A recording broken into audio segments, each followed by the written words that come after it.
All right, welcome everybody. Happy Tuesday. Welcome to our monthly Edgar Cayce on. Tonight's exciting soiree is going to have to do with randomness, coincidence, and chance. Things that we are encompassed with down here in our lives on a regular basis.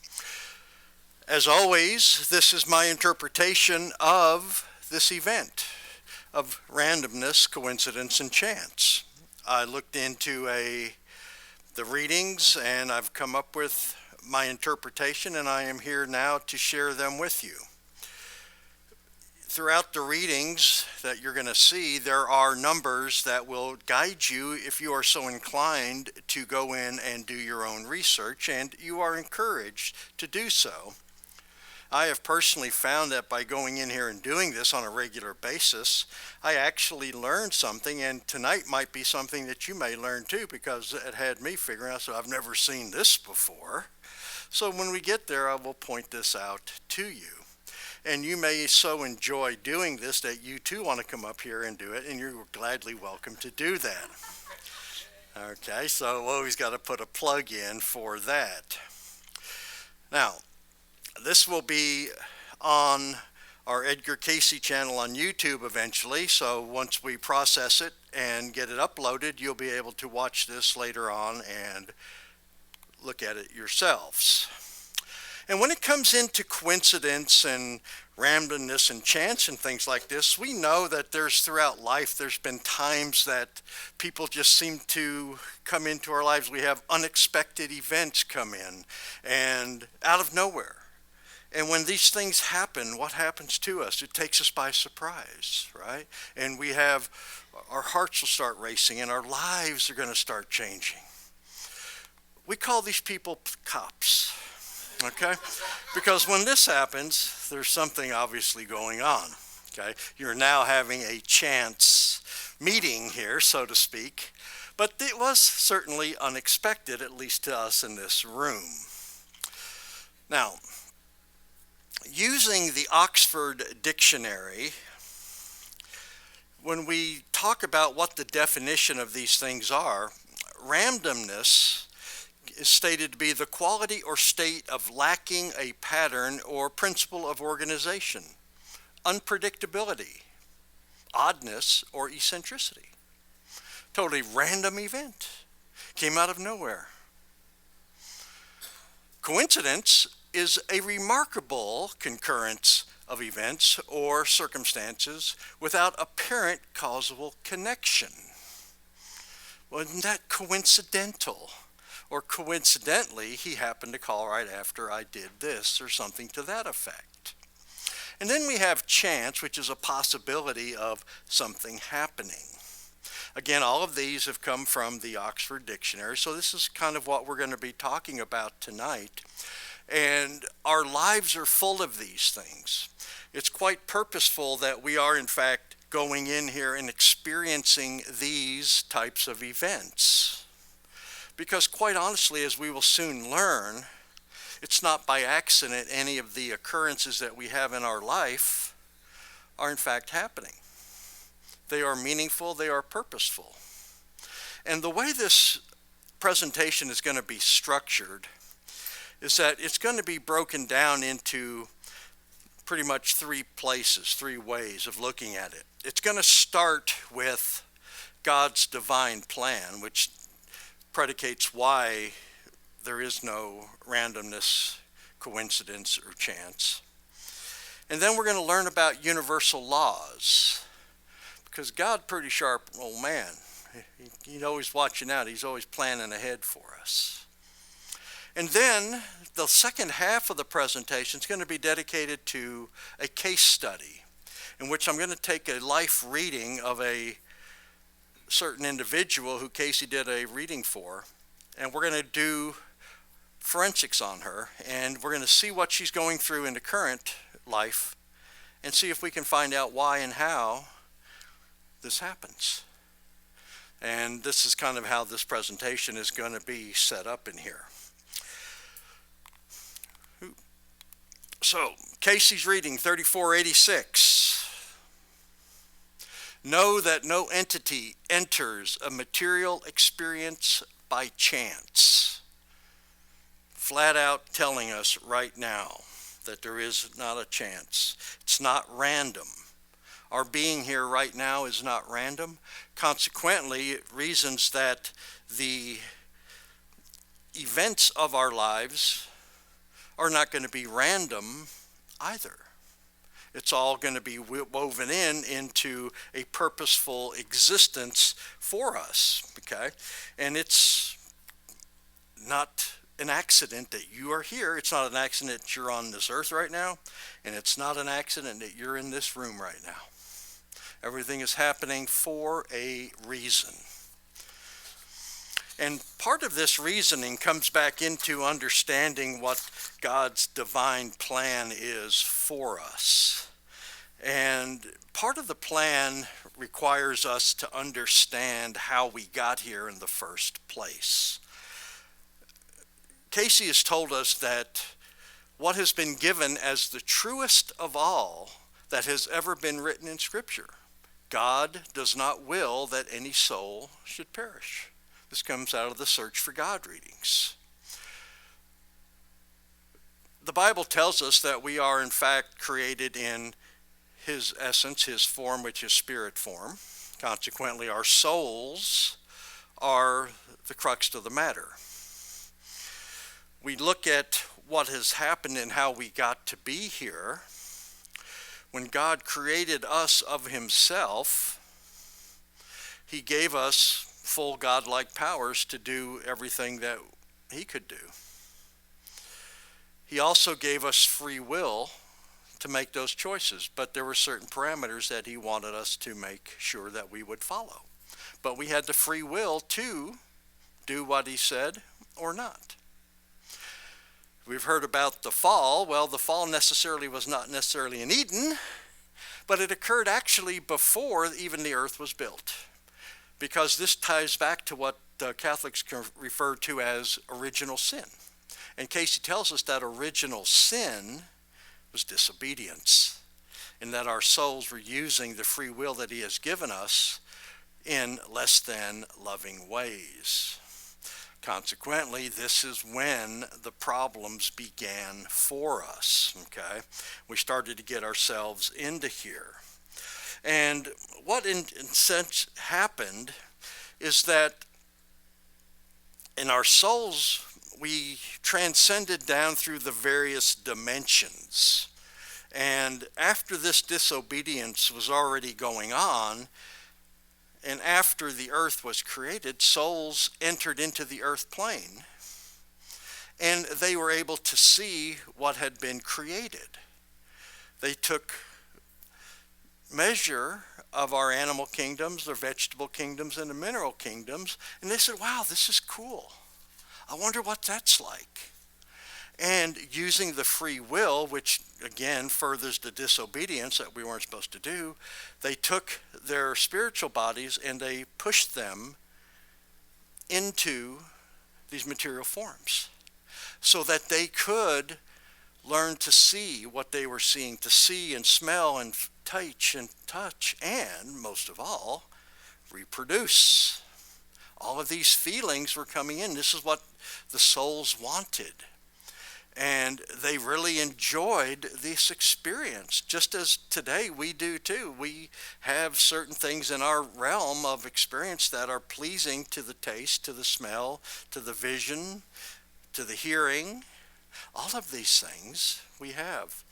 Consequently, what happened is it became addicted. The soul so much liked what was going on that they demanded more and more and more of it. And it got to the point where these cravings, as they were, resulted in various souls getting what they wanted without regard for the other souls that were with them. And there were some very unspeakable deeds that were going on back in the dark years. And the souls, after such a period, became bored with this dimension, and they were ready to buzz back out. So they got ready to go, and they tried to leave the third dimension, and they hit their pointed little heads on the ceiling. They were now realizing that they were trapped in this three-dimensional world. They had fallen so far away from the precepts of what God told them and told us to do that he's not going to turn them and us loose in the massive universe until we can follow basic instructions. And what this turned into was, now we are here, we have to keep going back through and learning to make atonements to everything that we have done in the past. And this is how we got trapped in this material basis. And we ain't leaving until we check all the boxes. Okay? And this is kind of like where the Bible comes from, right? What does the Bible stand for? Basic instructions before leaving Earth. I mean, that's what we've got to kind of master, because that's where everything is at. And we ain't leaving this plane until we get here. Okay? Now, for when the souls of men had wandered away, he, not willing that any soul should perish, has prepared a way by which they each may find their way again to that companionship, that relationship with the creative forces. Hence, in each experience, again and again, the opportunities come for the manifesting that which is the ideal of each soul in the relationships with the fellow man. As to whether it becomes for weal or woe depends upon the manner of application of those that have been given as the fruits ever of the Spirit of light, life, and immortality. Just being kind, just being patient, just showing brotherly love, just long-suffering. These are the elements that we need to learn to master. These are the things that we did not do real well when we first came here as souls. And it is the same thing today. Until we can fully demonstrate that we are able to conduct our spiritual selves in such a manner to be harmonious with the rest of the universe, we're stuck here. After all, we desired to be here because we came down and partook of all of the sensual activities that are in these planes of the three kingdoms. Now we have got to demonstrate to the Almighty satisfaction that we truly desire to get out of here. And we never really thought about this, and we've got to atone for all of these things. And what we need to do is learn to evolve ourselves from a mindset of self-gratification into one of being loving, okay, brotherly love, long-suffering, kindness. And we have got a long history of not doing that. Consequently, this is not going to be much like flipping a switch where everything just magically happens. It's going to take time. It's going to evolve over numerous lifetimes for this to actually occur. Again, from the Search for God readings. As we have given, and as was just given by him, in the beginning he was the Son, made the Son. Those are the sons that went astray, and through the varying activities overcame the world through the experiences, bearing the cross in each and every experience, reaching the final cross with all power, all knowledge in having overcome the world, and of himself accepted the cross, hence doing away with that often termed karma that must be met by all. Now, what he's talking about with this is that while all of this drama was playing out with the souls coming in here and warring in the heavens and pushing themselves into materiality down here in the earth plane, there was a soul named Emilius, who Cayce identified would become both Adam and Jesus, and he entered this plane with the intent of gathering the stray sheep, as it would, and leading them back in to the way that they're supposed to be. Well, along the way, he too got himself sideways and found himself at variance with God. Okay? And what he ended up having to do is that he now was trapped like the rest of us, but because he had this purpose that this is what he wanted to do, he set forth the pattern that we are going to have to follow. And he too went through numerous life cycles. Cayce's readings tell us of at least 30. And at each time there were things that he overcame. There was different, senses that he had to conquer himself. And then finally, in this final incarnation that we know of as Jesus, he had indeed done all of these things. Now, that doesn't mean that there wasn't challenges along the way in this final lifetime, because certainly there was. We talk about the 40 days in the desert that he had to deal with. We talked about the end of life, how that went. And all of these comes together because, as what he was saying is that, and what Cayce has told us, is that even on the way to Calvary, Jesus was laughing. He stumbled, he fell, he picked back up, and he was joking along the way. And if you recall the famous words, "Bless them, Father, for they know not what they do," as he was hanging on the cross, what was he doing? He was forgiving them. Now, how much, when we have wrongs done to us, to a much lesser degree than Jesus had to him, do we act and do we conduct ourselves in that same way? I can speak for myself. The answer is no. I'm going to be talking about their mama or something, and it's just not, it's going to be good.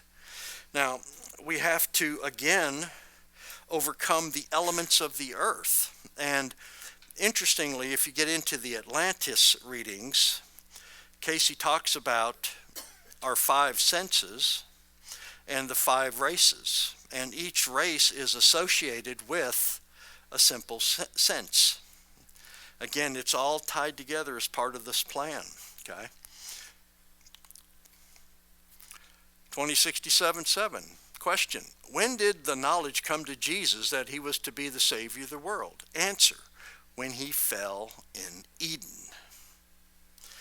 We get caught up in the moment a lot of times, and perhaps that's what he was doing. He came down here with the right intent to salvations for everybody, to get them back on board. But when he came down here, what does it say in the Bible? The sons of God looked upon the daughters of men and found they were fair. And there we began. He got caught up in all of the material attractions that were going on, and he too lost his bearing to God. Okay? And it was at this time when Jesus in Eden, God basically split the souls into male and female, and what Adam became at this point in Eden was what's called the Adamic body, which is what we have today. Our Adamic bodies have all of the senses that represent the different races and the different things to overcome in this earth. Okay, I mean, think about, can we get in trouble with our eyes, with our ears, with our mouths, with our senses, or all of our different senses? Yes, we can. And these are all things that when we start to do this, that is going to have to be overcome. Now, this is, of course, it was in play before the Great Flood. And I want to say it was probably something like 50,000 BC or so is when all this was coming down. Okay. Then the Great Flood happened around 28,000 to get rid of a lot of the extraneous creatures that were about from having ourselves pushed into material. 4, as we have indicated, and as each soul finds as it analyzes its relationships to the economic situations, as well as to the social relationships with another, life and its problems are not mere chance, but indicate the love, the mercy of a loving Heavenly Spirit that gives each soul, each entity, the opportunity to meet self and to magnify that love, that mercy, which is the experience of those who seek to know His will.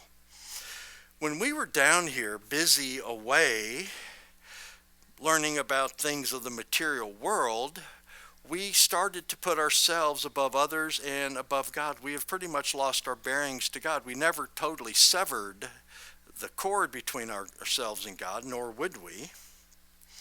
But it was not at the top of our thought list, let's just say, of what God's doing today.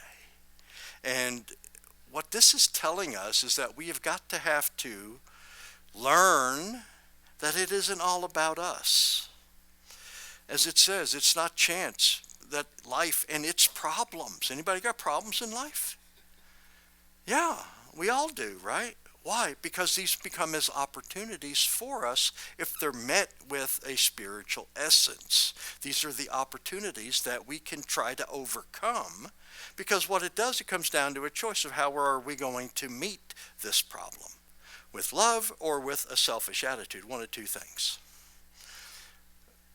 Ideally, we will meet it with love and magnify that love that God has given us, the mercy that He has also been putting forth to us. Okay? And this is where we are going with this. Now, this is going to take time. It's not going to be an epiphany. We have got to shift from darkness to illumination over a period of time. Consequently, each lifetime, we're not going to get the golden ring each time it comes around. There's certain lessons that we're going to be learning to do in each and every lifetime, because it took us many lifetimes to get into the trouble that we were in. So it's going to take us time to get back out of here now, once we have insight and once we have in our awareness that, we are in fact at variance from God. We need to get back in lockstep with Him and start doing what it is that He wants us to do. Another question that was posed to Mr. Cayce: if a soul fails to improve itself, what becomes of it? Answer: that's why the reincarnation, why it reincarnates, that it may have the opportunity. Can the will of man continue to defy its maker? And this is the plan. God, in His infinite wisdom, knows we have subject of making choices. And our existence is a conditional one, because choice must be made. And it's these choices that we're not always going to choose right. We might not make the right decision in a lifetime. We may let an opportunity go to waste, or we may fail to capitalize on one that could help us spiritually. That doesn't mean that we're going to be, eternally punished. It simply means that, okay, well, we're going to have to give you another opportunity to come back in and get it right. Okay? And with respect to the reincarnation, when Cayce first started to do this, it actually threw him for quite a loop, because Cayce was a very ardent disciple of Christ. And in their philosophy, in their theology, ain't no such thing as reincarnation. And when he started to talk about it in his altered state, it was a head scratcher for him when he reviewed it in his waking state, because, what does this mean? And he had a hard time accepting it. It really did. And it further, created a problem with the other folks that were still ardent believers of disciples of Christ, because now he's going clear off the reservation here. What's this guy talking about? And it was already problematic for him because of this gift that he had. A lot of people did not understand it, and he was actually excluded from a lot of events in a lot of people's lives simply because he was viewed as being different. But that is the reason. Now, Something else about this, we know that we have different races. We have Eastern philosophical thought, and we have the Occidental, ours. And Cayce might be said as being at the crossroads of where the Eastern philosophies meet the Western. And this is where the reincarnation comes in. Now, consistent with this, Cayce also tells us that Adam lived to be about 600 years. That was his right, somewhere in around 600. Our buddy Methuselah, he put in 9. He was good for 900. The readings, as of about 100 years ago or so, are telling us that man's lifespan today, we're good for about $1.20. That's the most we're getting out of this. And the reason for this is twofold. One, we're doing a lot of this to ourselves, in that our intakes and what we're doing and not taking care of ourselves. But also, if you think about the master plan, as we were coming down, our connection to God was getting thinner and thinner and thinner and thinner. When Adam and Methuselah were going on, there was still a pretty good connection amongst most of the souls. But we never really peaked, we never hit the bottom, I would say, until Jesus' time. And there it's when we put in the bottom and we started to turn, because now we've got the pattern. But we were in a lot of areas back when this was going on that we weren't so attuned to getting ourselves into as much trouble as we do today. It's quite easy for us to get into trouble often. And to help us along the way, our lifespans have been somewhat shortened. Because what are we doing? Are we always doing the right things? No, we're not. And what happens if we continue to do the wrong things? We keep digging ourselves a hole, don't we? And God, remember, eventually wants us to get out. So, we have to keep that in perspective there. Now, that's the plan. Key to all this is that when we combine God's desire that no soul shall perish with all of the opportunities we have before, we have an insight to God's plan. He goes, look, I want you all back, every single one of you. I'm going to give you endless opportunities to achieve that goal. But I know you. So we're going to have to help you along the way. We are governed by universal laws that we need to be alert to.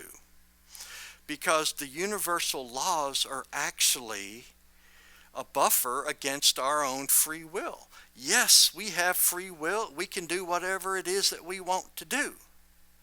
But there's going to be universal laws that we need to reconcile with before, during, and after this. 2753:2. No association or experience is by chance, but is the outgrowth of a law, spiritual, mental, or material.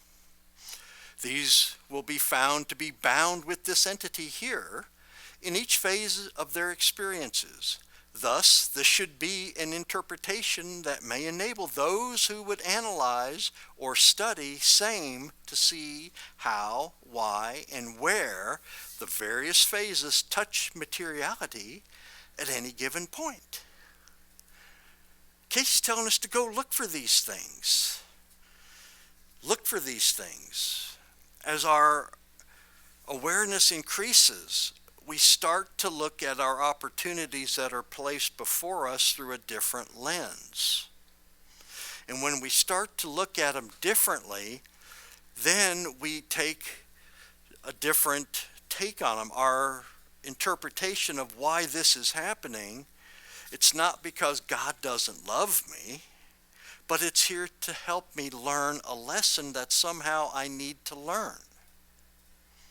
And I can honestly say that we have to have these uncomfortable conversations with ourselves, because oftentimes we do and have done things in life that had an impact on other people.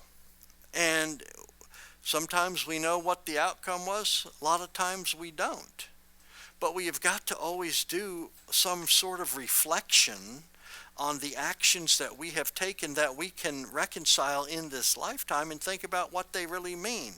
Were they in fact done with a loving intent, or was it, screw you buddy, I'm doing this because I can and I will? And we've done this throughout our lives. And when we go back and we start looking at these things, we're going to recognize that we have made a lot of failures.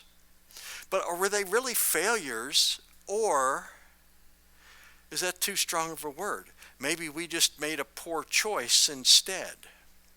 Because quite honestly, in my viewpoint, we don't fail unless we fail to get up. When we quit trying, then we have failed. But if we're looking at it and say, yeah, I did this, and I did it in what I was thought at that point in time as the right thing, then, hey, it is what it is.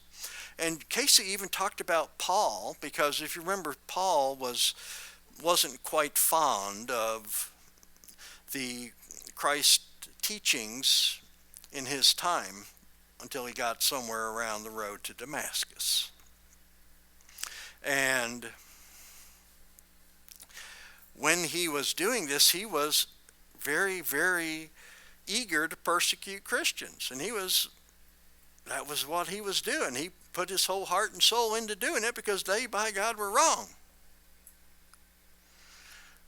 But once he had seen the light and had his transformation of understanding, he was every bit an ardent supporter of Christianity as he was against them to begin with. And you see, he had a change of consciousness. And we all have this, because a lot of stuff that I didn't know that I know now. I mean, I wish to hell I knew now 20 years ago. And when we start to see this, it's, you know what? We don't beat ourselves up about it. We did what we did. Okay, it is what it is. But we can always take that which we know now and go forward with it and build on it with a different way. And it's very, very important that we do this, because this is an evolving consciousness within us, okay? And we understand that, okay, maybe some things that I did back in the day weren't real cool, but now I can look at them differently and turn that negative into a positive and make sure I don't redo it again. And this is how we grow. Take that which we know and go forth with it. Oh. Universal laws here. How many of y'all would state that science and spirituality are on the opposite ends of the spectrum? A lot of people think that they are. On the surface, science wants evidence, they want rigor, they want something tangible. Spirituality embraces faith and seizes the intangible. Pretty much doing the same thing. Science is used to explain the laws of the universe. What does spirituality explain? Laws of the universe. Basically, spirituality is, in fact, science. Here, Newton's third law of motion: for every action, there's an equal and opposite reaction. Okay, that's a scientific fact. That's what science is telling us is in play. Okay. Now, Cayce tells us that, for it is never by chance, but as with all things in this material world, there are causes and there are effects. We live in a 3D world. And we need to understand that, because that is the name of the game here. And it's going to come down to what our conscious decisions are. Okay? Now, we have a lot of decisions to make. And in fact, we make decisions from the time we open our eyelids in the morning till we close them at night. We are in a decision-making mode. Cayce tells us that this is the price that we pay for being in materiality. We have got to make decisions. We've got to make them constantly. Okay? And this is, in fact, part of God's divine plan that we have got to put forth the effort to make these decisions. Because what's going to happen? We're going to make a loving choice or we're going to make a selfish choice. One of two types of decisions are going to be out there for each and every opportunity that we're faced with every day. And we have a boatload of them every day. And Kabbalists look at it, they talk about these as being columns of energy. The right column is the desire to share. The left is the desire for self alone. But in the middle is the column of balance. And this is what we have got to do. This is what we are faced with. We have got to find the balance between making loving choices and selfish choices. We've got to be in this world, but not necessarily of it. This requires balance. There's things that go on that we just going to have to be exposed to and deal with on a regular type of basis. But when we start to do this, now we've got to understand that by having this in our consciousness, now these are laws that are coming into play. We've got two laws that we need to deal with, and we've got to find the harmony between them. 470:11. The law is, as from the beginning, that what ye sow, ye shall reap. The seed, the fruit of every act, of every deed, of every thought, is within its own self. For every action, there is an equal and opposite reaction. Science, reaping what you sow, is spirituality's version of the same thing. This is a very important lesson for us to recognize and, in fact, embrace. This law right here, this universal law right here, is embraced by every monotheistic religion in the world in some way, shape, or form. We need to put this on an individual basis and make sure that we remember this day in and day out. Okay? This was a very, very big learning point for me personally, because I never always thought about it in these terms. I was evolving. Okay? Now, when we start talking about the mental side of things, we often really don't give it a lot of credence. But Cayce tells us in the healing readings that prayer groups, for thoughts are things and the mind is the builder. That's are two statements there that I have fully embraced in my life since I learned these Cayce concepts here. Because I was always told to watch what I say and watch what I do, but nobody ever really reconciled, you better watch what you're thinking about. Okay, we know that thoughts are going to predicate words and deeds, but what about the things that are not said or the not done? They're every bit as important to us as well. And we've got to understand that this is really key, and it leads us into how we, as creatures of the created, are going to actually build things in our lives. Okay? This is actually quite huge. All that is mind must first come from a spiritual concept. Very, very important. If you think about how all of this starts to come together, we have to recognize that in our truest essence, we are in fact spiritual beings. We have a connection to the divine. We can't see it. It's not tangible, but we do need to be fully aware of it. And when we start to be looking at these things, this is our creative energy source. And let's think about electricity for a moment. We know that we have a power grid out there, And from that power grid, we have avenues of electricity coming into our houses and our homes and buildings and whatnot. We have a little bit of in use here right now. Okay? But when we start to think about this, if we consider that electricity which we can't see, we're always assuming that it's going to be there. And let's say we walk into a room and it's dark. What do you desire when you walk into a dark room? You desire light. What are you going to do to create that? You're going to hit the switch, and then poof, we have light. We have basically created this. If we look at this from a spiritual essence, our connection to God is the creative forces. Cayce referred to them as the creative forces. And it comes into our mind. The mind is the switch. And that when we flip the switch, what are we going to have? We're going to have something in the material that we are going to want, that we use. And we're always working with it, whether we know it or not.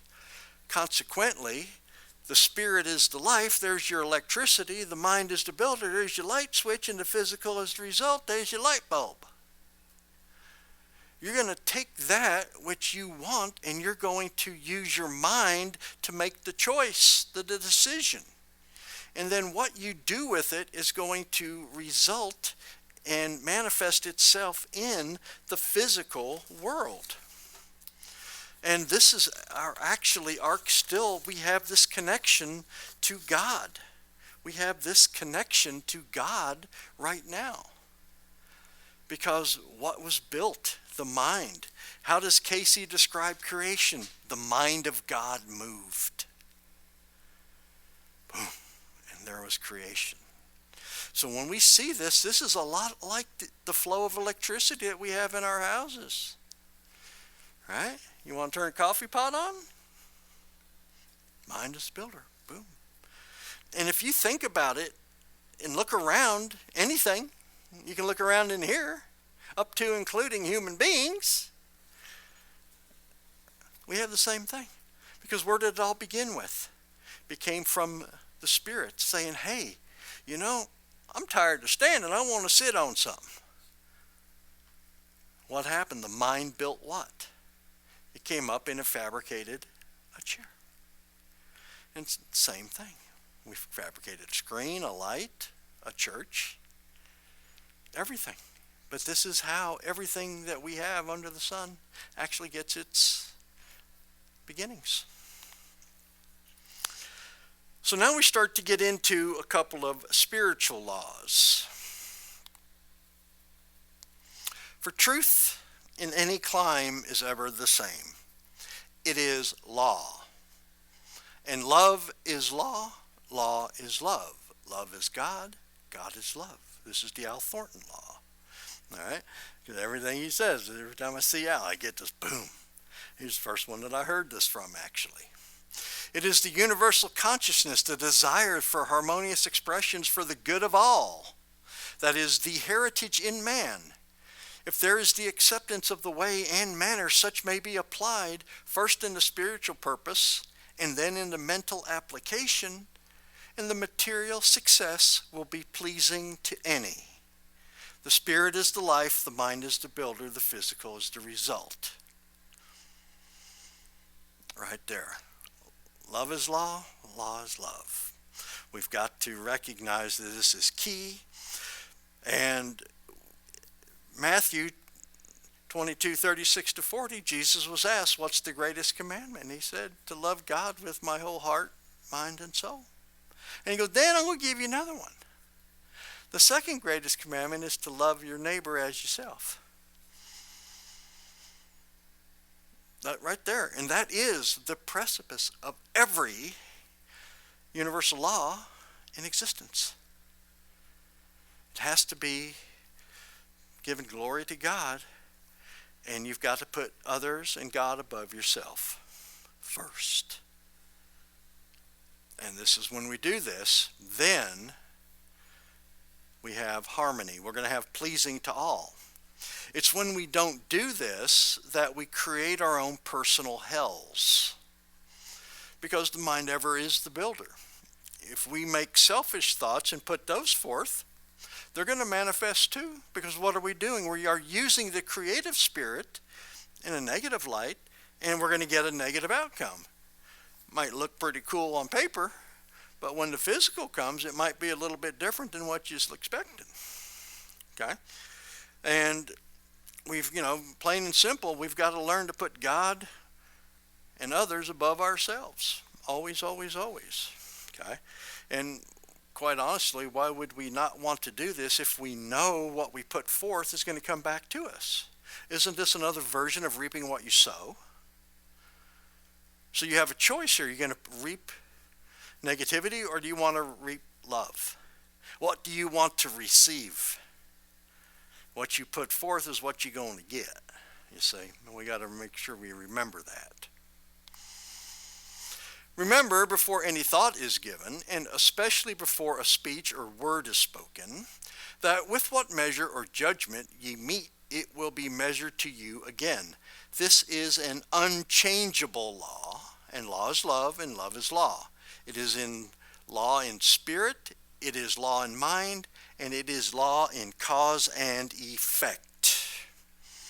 Thoughts, words, and deeds. When we start put forth loving thoughts, words, and deeds, and we go about our merry way on a consistent basis, we are now walking with the Lord.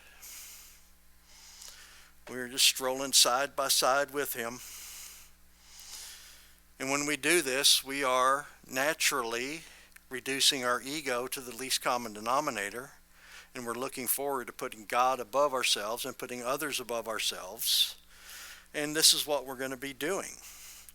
And we've got to always remember that if we want to do this, we got to be harmonious. Ask yourselves, what kind of life do you want? Do you want happiness, or do you want turmoil? What you put out is what you're going to eventually get. Okay? These are universal laws, and they are unchangeable. Alrighty? Now, this brings us up to our case study here. And this is going to be a good time to take a quick break here, because what we're going to do here, we're going to learn about this young lady, and we're going to see how all of the coincidental events in her life up to this time, her 20 years of existence, are not necessarily coincidental. Alrighty? This case study is really interesting because what you're going to see is something that you may resonate with, albeit different situations. This reading is 1754-1. This was for a 20-year-old female. Okay? This was done in 1938, November 25th, 1938. We're going to learn about this very pretty young lady, this very talented young lady. Unfortunately, we do not have but one reading, and there is no follow-up to find out how things turned out. But very, very interesting set of circumstances here. So, this is how it's setting up for us at this moment. Cayce was told, and this is from the background, this is the background information. From July to December 37, our lady was closely associated with somebody near D.C. He apparently was very much in love with her, came all that distance to see her often. He is 39 years old, she 18 when the relationship begins. On December 15th, he took her to the Notel Hotel, and she gave herself to him. After that, he was entirely different. Said she should marry someone her own age. For 4 months, she didn't go out of the house, nearly went crazy, wanted to commit suicide. Just her mother and a brother know the circumstances, and they have brought a breach of promise suit against the man, thinking this is the only way the girl can get him out of her system. So this is what brought this gal to Cayce. Now, Cayce goes in and begins the reading. And as usual, he starts to come in and review the Akashic records here. In going back over years from present, 37, not such a good experience. 35, unusual. In giving the interpretations of the records as we find them, these are chosen from the records with the desire to make the knowledge and the experience one that may be helpful and hopeful. These, as will be seen, are rather of an unusual nature. The entity is such an extremist in manner. We find that the astrological aspects for the entity are rather out of the ordinary. Cayce would always look for, when giving life readings, for the lifetimes that were relevant and helpful in the present. There were other lifetimes that the soul went through, but there was nothing of need that would affect this in a significant way in this lifetime, so those were not used. Okay, and he always starts off with looking through the astrological records, and this is interesting too, because with respect to why would he look at the astrological records is, well, think about our 3D existence here. We have the earth, we have the sun, and we have planets. The planets are not random. They're there for a reason. Cayce tells us that it is to these planets where our souls will go in between physical lifetimes on the earth for more spiritual education. The earth is simply a laboratory where we take the lessons and we learn to apply them or choose not to. So this is all part of our system that we are in. Continuing. For we have Venus at both an adverse and a benevolent experience. So joyous, so happy is the entity in attaining of some associations, and yet these may turn to vinegar in the very experience of the entity. Also in the same influence, we find the abilities as one that may make the activities in a career, if they are directed in the lighter phases as pertaining to music, to voice, to art, to dancing.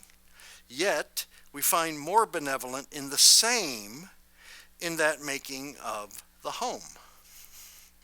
Now, this is a very important setup here, because I want you to think about a couple of things. One, Venus is often associated with beauty and the arts. This was a very beautiful woman. She was very talented. These could perhaps be the influences that she was receiving from there. But I want you to also pay attention to this right down here, at the very end here, where Cayce was talking about you can use these skills, these abilities, as either for a career or for homemaking. And the reason I ask you to recall this is that you're going to see this come up about 2 or 3 more times. And each time it's going to get a little bit more sterner and sterner with his tone of voice. But we'll see how it plays out going forward here.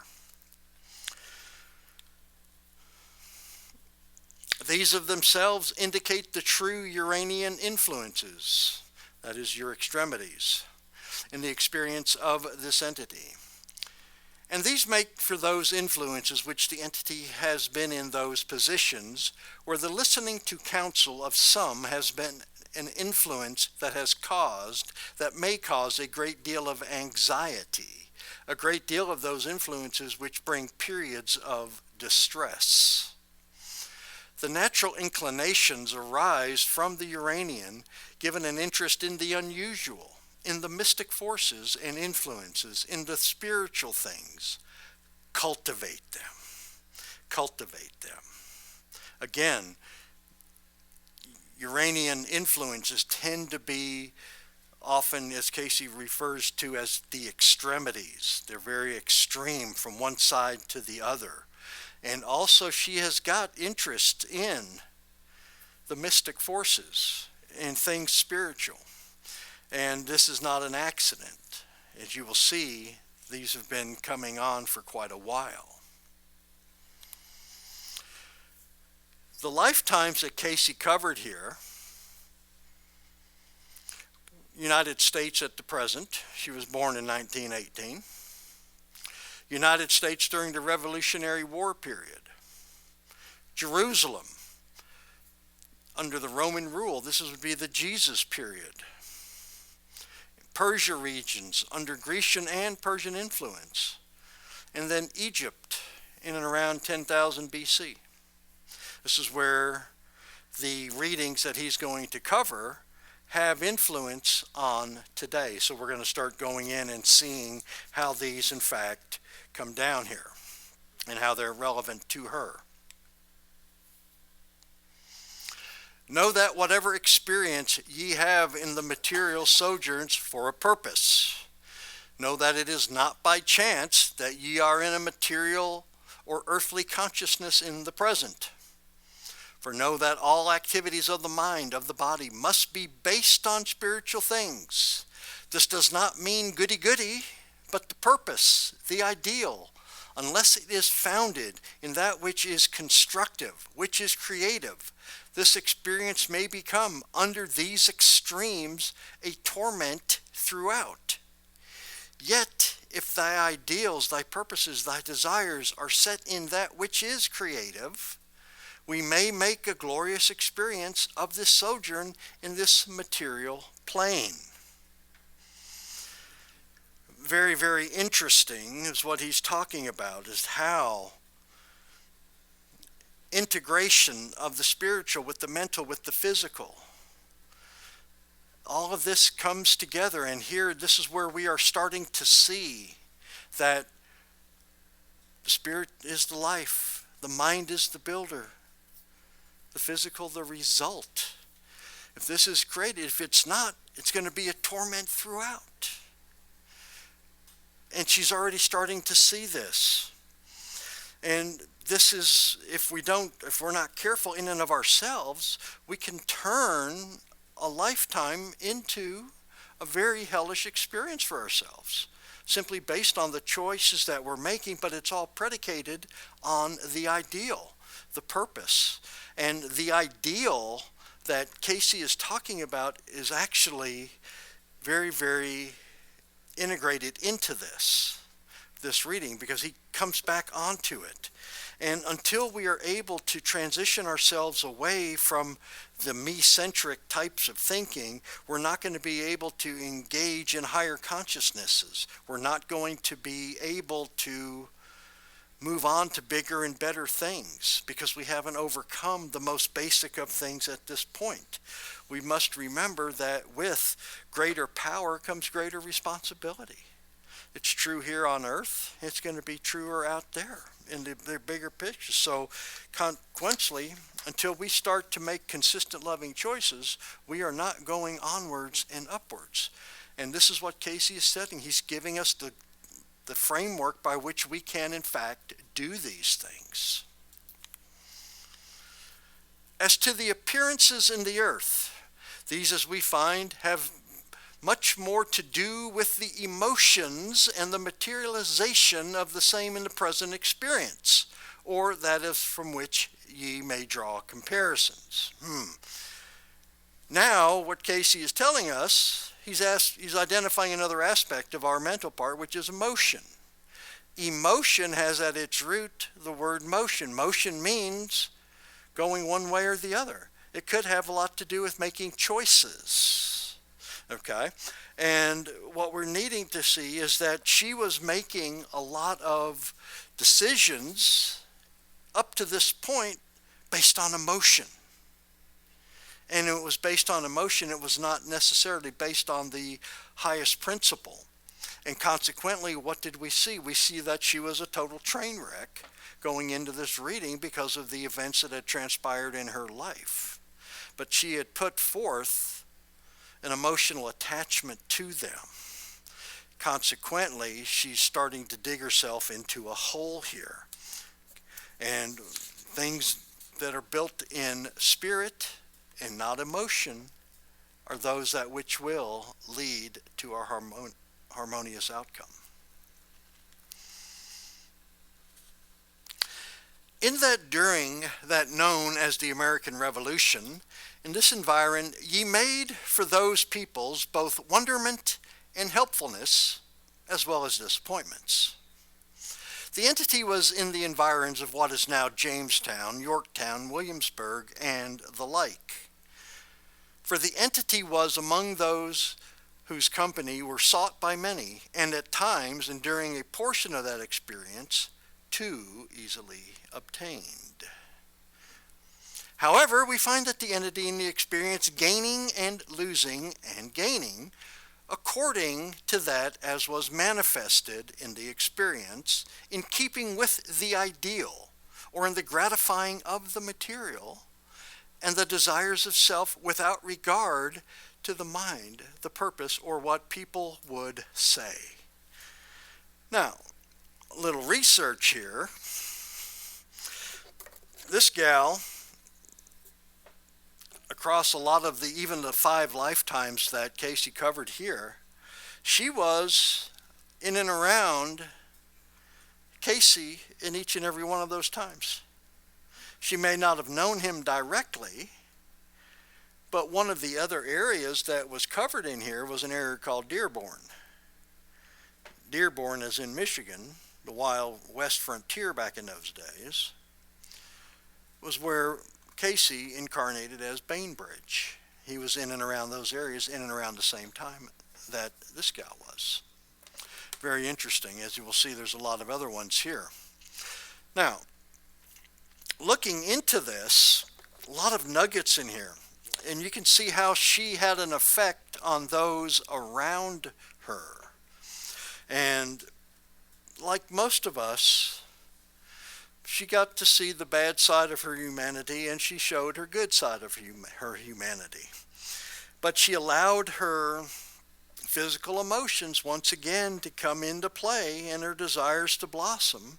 And it came down to that, she quite had been, let's just say she had a reputation of questionable morals that caused some grief amongst other people.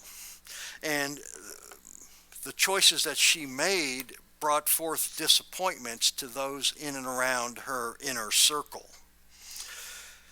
And Cayce, in his terms here, gaining and losing, these are very common terms that Cayce would use to help gauge how the soul progressed or regressed during that period under discussion.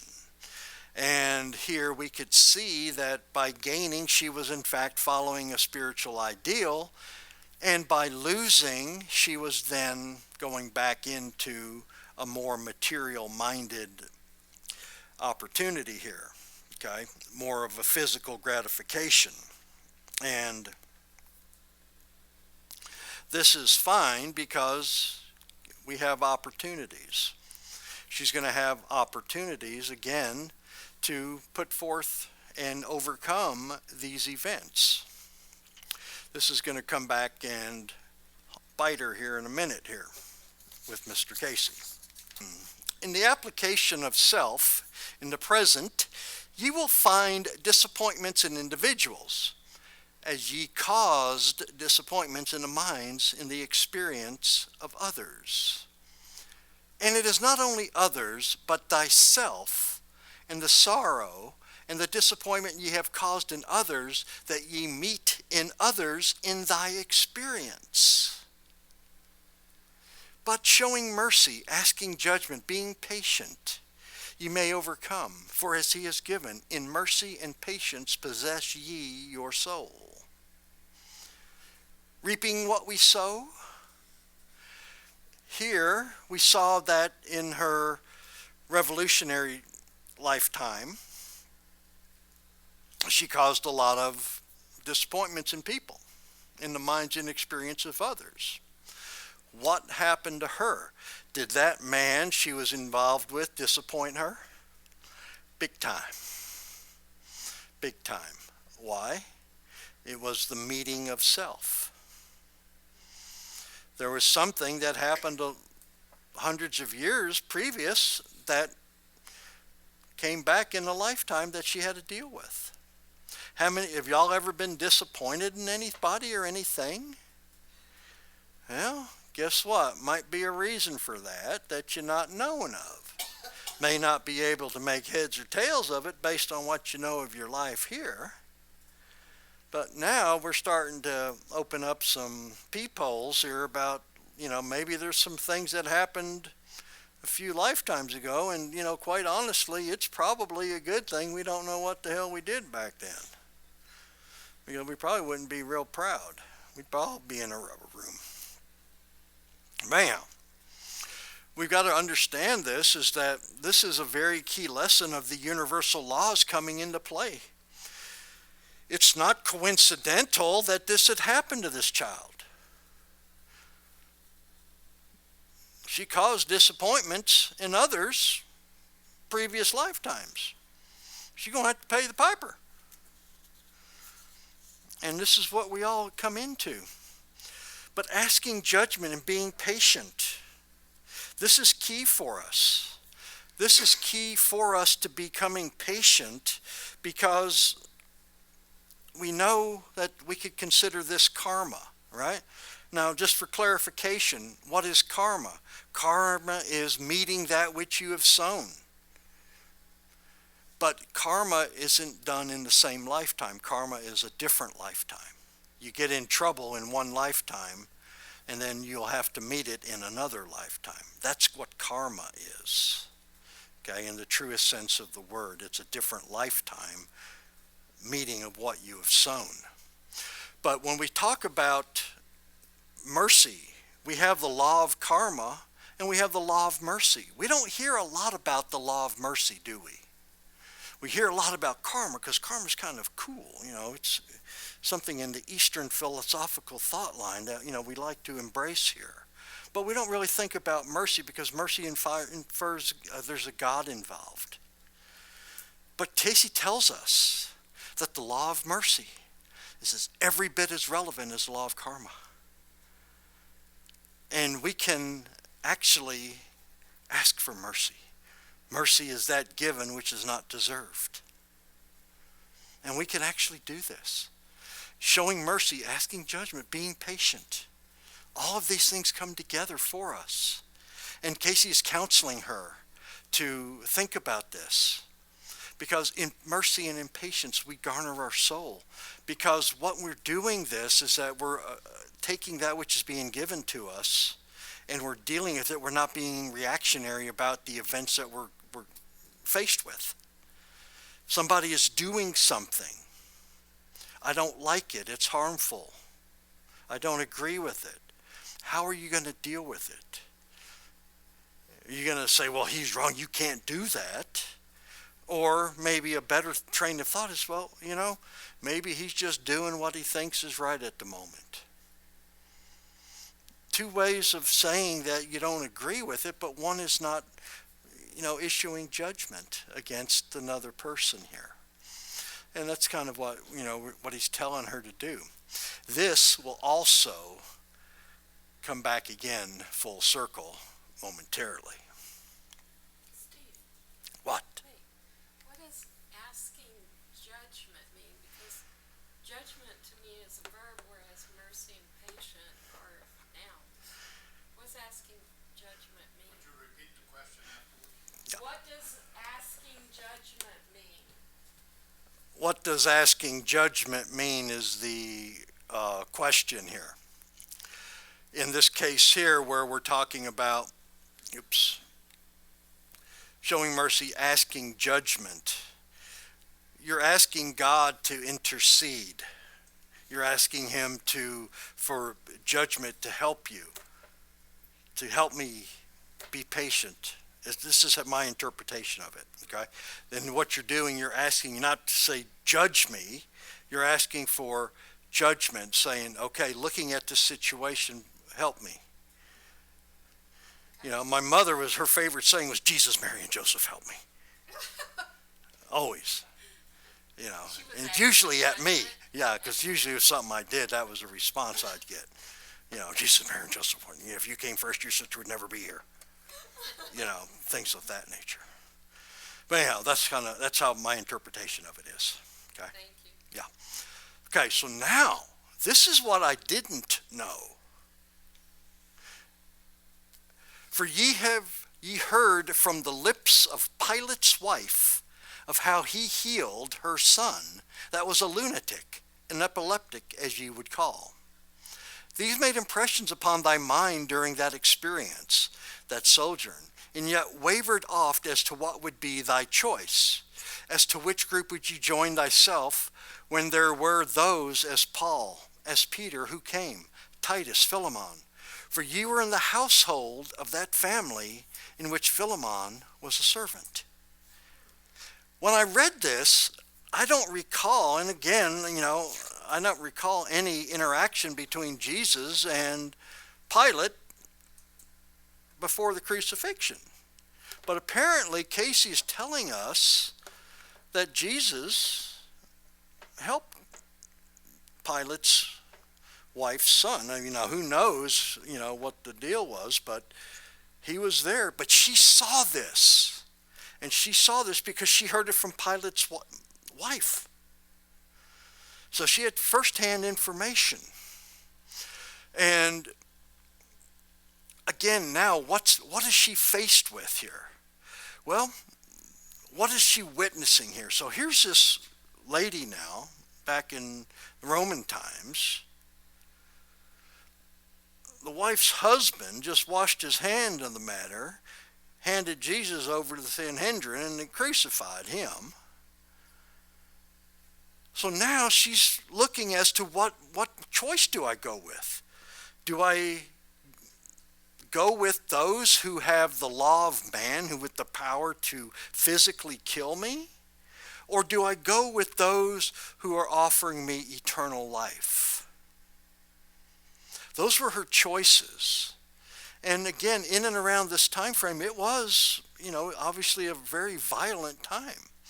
And she had to deal with this. Now, here, for ye were in the household of that family in which Philemon was a servant. This is key, because, and we're going to come back to this point here. So, Philemon was obviously, they're saying that he was a servant, but that's not necessarily meaning in the context of how we think of servants, okay? Servants are those who do coffee and donuts, all right? But the King James Version tells us Philemon was a very wealthy man in Colossae. And he had staff. But what you will learn, and what's going to come back around full force again, is that Philemon was holding the church. His house was the church for Paul and Peter and Titus, the teachings there. And so when it says that in the family in which Philemon was a servant, maybe he was a servant of the Lord, not necessarily a servant to another man. And it took me a while to figure that out, because in my pea brain, I'm thinking of servant, I'm thinking coffee and donuts there, you know. But that's not the case, I don't think, but reading everything else in here. So this poor child had a choice. She had firsthand information with both the good and the bad. She obviously knew Pilate's wife. And she knew obviously what had happened because it was probably all the rage in and around that time. But she also knew Paul and Peter and Philemon, who was leading the church. All these were starting to come together. So she had a choice to make. She had a choice to make. And it tore on her. It really did. I would argue that oftentimes that we too have those same choices. Do we want to be in this world or of this world? Depends what the crowd you keep. The name then was Telemon, beautiful in body, in mind, in purpose. But the ways of the world drew hard upon thy environments, thy experience. Yet with the knowledge of the teachings of Titus, ye became a supporter, not only with thy material, but with thy mind thyself. Then study, read carefully the messages sent to Titus and Philemon by Paul, and ye will learn, if you will meditate upon same, much that has escaped thy understanding. What Cayce is counseling her to do here is to go back and meditate and connect with what she has already experienced. And we can actually do this. But he's giving her more pointed focus to where to go back to. She took the high road. She went with Philemon and Paul's teachings. Now, Titus was, again, one of those with Paul, and Paul dropped him off in Crete, the island of Crete. And Crete was kind of a no man's land, if you would.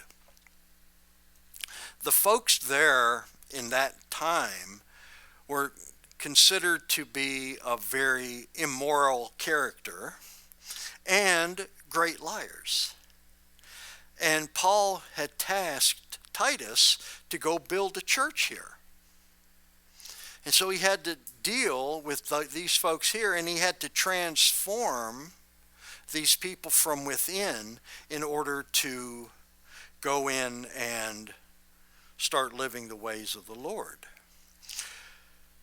And in the book of Titus, Paul, in his directive to Titus, gives specific character traits that he wanted the church people to have and the people to have as well.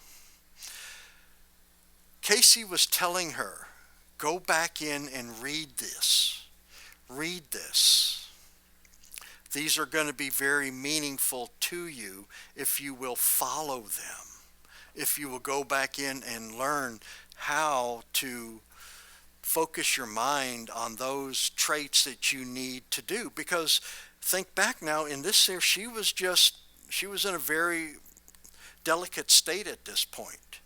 And she has tendencies of extremism from her Uranian experiences. So she could pretty much go either way right now. And she's doing one of these numbers, and Cayce is telling her, hey, go back in and meditate on this. Read this Bible passage, and then meditate upon that which you thought and what you read. And maybe this will help you because you understood this before, but maybe you didn't fully understand it, but you need to understand this now. And that's what he's telling her here. Before that, we find the entity was in both of the lands now known as the Persians. There were more than once. And during these periods, when there were the Grecian as well as the Persian influence upon the city and the hills and the plains, yet the ability to become a beautiful dancer, the ability to use thy activities as a reader, as the voice, arise from those experiences. Through such the entity, if it chooses, may make a career, but not a career and a home. We saw that earlier. Now Cayce is emphasizing this or that. Okay? Now, this is going to be important as well, because what was going on here? Where were we at with this? And if this was in the Grecian times, and Francis Wilson oftentimes would say that when Cayce were doing these readings, that it was basically in and around 200 BC. Okay? And as a piece of,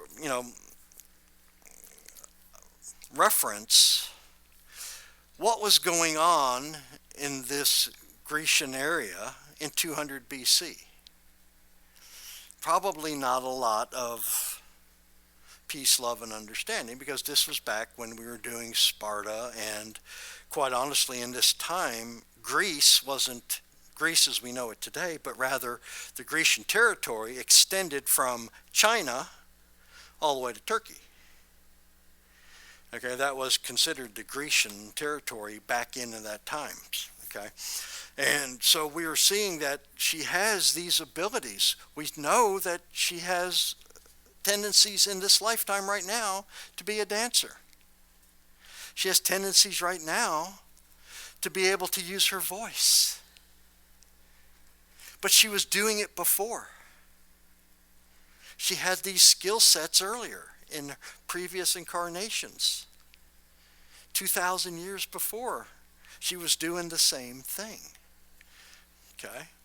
And she was there more than once, Cayce says. These abilities are there for her. But he's cautioning her. You've got it, but how are you going to use it? If you choose to use it to go down the artistic path, you're going to take on a material standpoint. If you choose to use it at home, you're going to have a more spiritual standpoint. But you can't do both. You can't have your cake and eat it too. You're either going to do song and dance, or you're going to be a wonderful mother.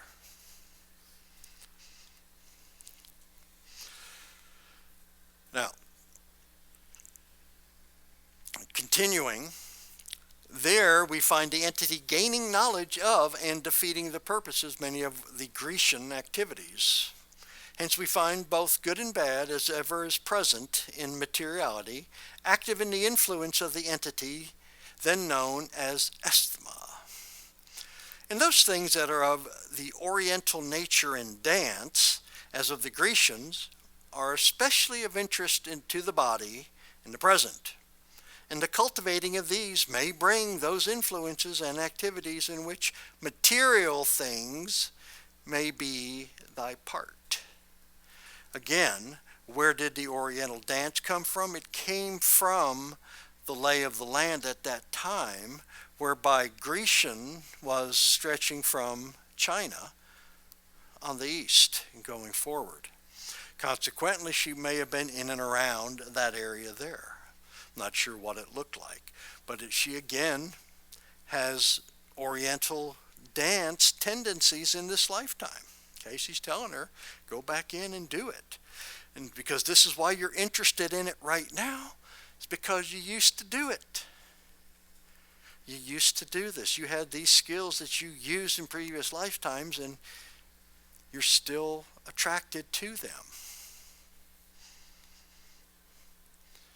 Before that, we find the entity was in the Egyptian land, became one of those who led the activities in the Temple Beautiful, in which there was a correlating of all of those activities, in which there were the body movements as of dance and song, as of song.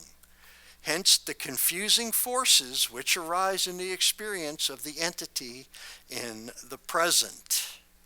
So now, here we are, 10 to 12,000 BC, and here's our young lady again in the Temple Beautiful. The Temple Beautiful, as the name implies, was a mindset where people were actually doing good things for the right reasons. Perhaps she was doing the dance. Perhaps it could have been some sort of exercise that was used to help people. Maybe it was some recreational things, but she was using it in a very, very positive value. And this perhaps is where it all originated. This lifetime could be what kicked her song and dance off. We don't know. But it was going forward. But now we have confusing forces in the present. Why? Well, think about what was going on in her previous lifetimes in the Grecian times, right? You know, in those times, this was all about conquering. If you were on the good side, if you were the conqueror, life was pretty good for you. But if you weren't, life was pretty crummy.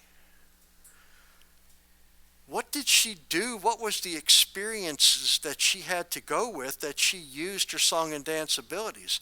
Were they materially based or were they spiritually based back in the land of the Persian and the Greece? Probably very materially based. Here, they were very spiritually based. So she has both tendencies coming forward, and now here she is in 1938 trying to figure out which way to go. And Cayce's telling her, pick a way, one or the other. But do remember, that built-in spirit will have harmony. That built-in material may not. You may have discord. But what we can see is that here, this gal is now coming full circle. Things that she is experiencing in 1938, she had all the way back to 10 to 12,000 BC. It's carried forward. Think about your lives now. What tendencies do you tend to have? What skills that you have now? And where did they come from? You just born with it? Well, maybe. But can we trace it back to? This is how there is everything that's going on. Isn't coincidental that she could dance. It's not coincidental that she can sing. It's not coincidental that she was mixing it up with an older man. All of these things were not just a one-off, woe is me. This was something that's going on here a little bit better. Now, Cayce continues. If there is first the analyzing of self and its purposes and its desires, what a lovely life this experience may be, either in the home or in the making of those things in which material gains may be had, but choose thou. Let thy life then express in its activities that ye would have thy brother, thy friend, think of thy Lord, thy master. This is where Cayce is pretty much saying, look, lady, pick something. You have tremendous skills, and either way you go, it's going to be successful. Now, you might be successful in using those skills, but what will the life look like if you choose poorly? He already talked about this. Down here at the end is a pretty important statement here. And what he's counseling her is to let her life then express in what she does, her song, her dancing, that she would have the brother, the neighbors, friends, think of the Lord. Because when she is doing that, she is glorifying God if she does it with the right purpose. And if you take dance, you can easily in your mind see how you can use it both in a material way, they have clubs for that these days, as well as spiritually. And it's how we conduct ourselves that is a reflection of our true value of how we think and value God. He wants her to think about that. Think about that. So now we get into the Q&A part. What have been my past associations with whomever, and what are the urges brought forward in the present life? Answer. In the experience before this, there was an association that was both disappointing and yet happy in portions of same. Hence, there are the natural urges in the present for closer associations, yet these, if they are followed from that purely emotional self, will only bring disorder. I believe the young lady has been to town and seen that elephant. And this is exactly what was going on. She knew this person. She had relations with this person in her previous lifetime in the Revolutionary period. This association she had with him was not necessarily made in heaven. Consequently, they're both reincarnating in and around the same time again, and here we are going back to the same path. We do this on a regular basis in and of ourselves. But he's counseling her right here. I said, hey, these are natural urges because you have history. But now you have opportunity. How are you going to meet it? Are you going to meet it from an emotional standpoint again and bring torment into your life? Or are you going to try to meet it a little bit differently? Those are the choices he was laying back for, and he told her exactly where it came from. Would it be best for me to marry him if he agrees? Never. You mean I should never marry him, or he would never agree? Answer, it would be best never to marry him. Thy ideals will be destroyed. My interpretation here is Cayce just ain't saying never in this lifetime, but don't be doing it again 2 or 3 lifetimes hence. Because y'all are not necessarily, from an ideal-based viewpoint, compatible. He would ruin her. He would lead her down the path of a material existence that's not based on spiritual things, and her life would be constant hell over and over and over again. But you can see how she is still trying to hang on to this. She's still trying to salvage this. Would it be best for me to marry him if he agrees? He's telling her, don't go there. Shoo, be done. Don't force the issue. Or as we said in the 70s, what's your sign? All right? Now, going on, just what would you advise against regarding the suit we have just brought against him? Such as these must be choices within thine own self. We would press same because of the divisions it will materially make. Question.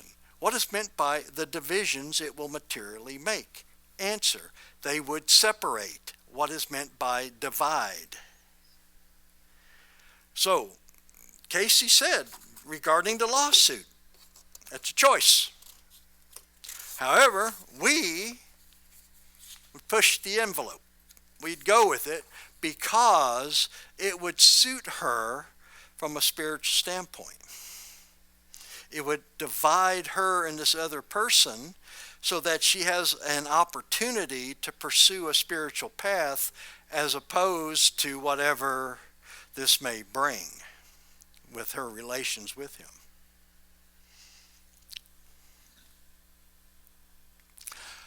Question, what should my attitude towards him and the whole situation? Answer, as ye would that men should do to you, do ye even so to them. Can there be any other and be right in the sight of God?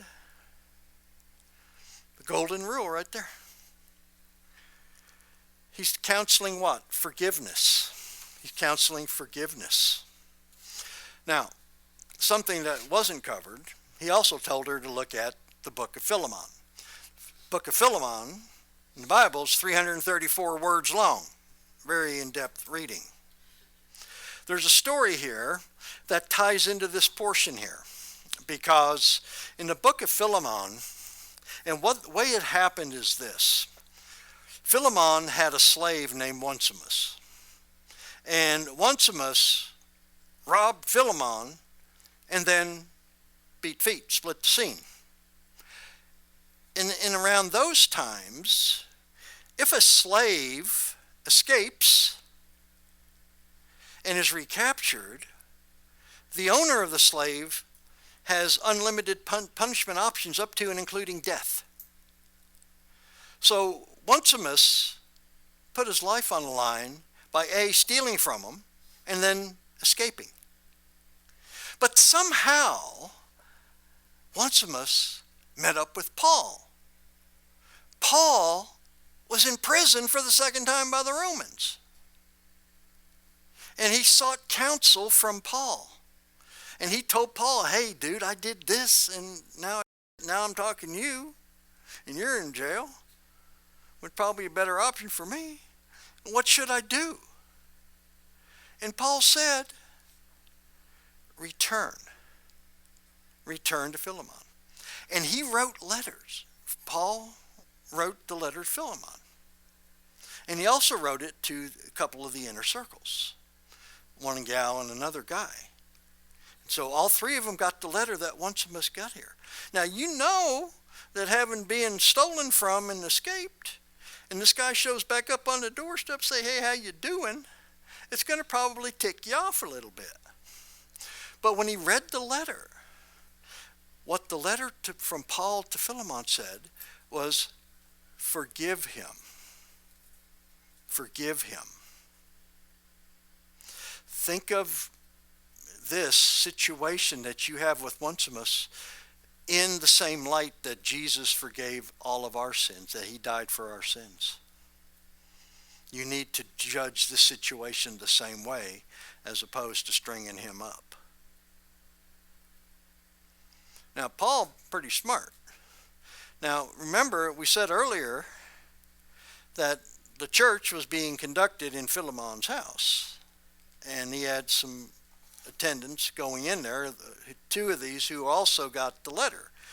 And the letter written to these people told them the same thing. I'm encouraging Philemon to give forgiveness. So he kind of applying peer pressure here on Philemon not to take negative action against Onesimus, but to forgive him. If you're going to be the leader of the church in this house as you are, then you need to walk the talk. You need to forgive this man. And he goes, and by the way, I'm going to be out here. Why don't you make a room for me? I'll be getting out here pretty quick. I'll come stay with you. So somehow he knew his 30 days in the hole was up or something, whatever he was in there for now. So he was getting out. So he applied some peer pressure to this. And before it was all over and done, Onesimus went from slave to a brother in the church to a bishop of the church. And that's how it came. And this is what Cayce is coming here and counseling her for. She said, you were there. You saw all this. Go back and think about it. Meditate on this. And so when it comes to dealing with Romeo here, just be done with it. Forgive him. Put it past you. Go on. So now, what do I do? Remember, every experience is a conditional one, for choice must be made daily. We have two choices. We can make loving choices, or we can make selfish choices. And we're going to have a variety of these each and every time, every day. They're all going to be coming in over and over and over again. We need to go in and make these choices. This is the price that we pay for being in materiality. We want it, and we got it. Now we're going to have to deal with it. So we have got to focus our thoughts on understanding that we're going to be challenged in ways that are seemingly subtle. We might see something, and we're going to say, what in the hell's wrong with that person? When in fact, you say, well, I guess he's just doing what he thinks is right. And see, and there's a challenge that we have to meet. And, somebody going to look at you and say, what's wrong with you? That's why I stand up here, because I can imagine I'm getting a lot of karma here out of the way. Maya Angelou, I did then what I knew how to do. Now that I know better, I do better. There we go. We are always evolving. We are progressing. We make mistakes throughout life. Move on. Recognize them. Pass on them and keep going. And that's kind of how we're going to have to do with it. And eventually, we'll get ourselves out of this hole. Because everything that we do today is going to build our tomorrow. And we got to recognize that. Because as we just saw, all the choices that this gal made all the way from 12,000 BC to 1938 are all interconnected. And it was all predicated on what has happened in the past. We need to take this application and think about it in our own lives, because we are all this 20-year-old girl in some way, shape, or form. And that, boys and girls, is randomness, coincidence, and chance. Are there any questions, comments, and insults? Hold on a minute. We want to stick something in your face first. Speak into the microphone there, dear Catherine. Do you know what year it was that she got this reading? This was done in 1938. The reading was done on 1938. I want to say November 25th, 1938.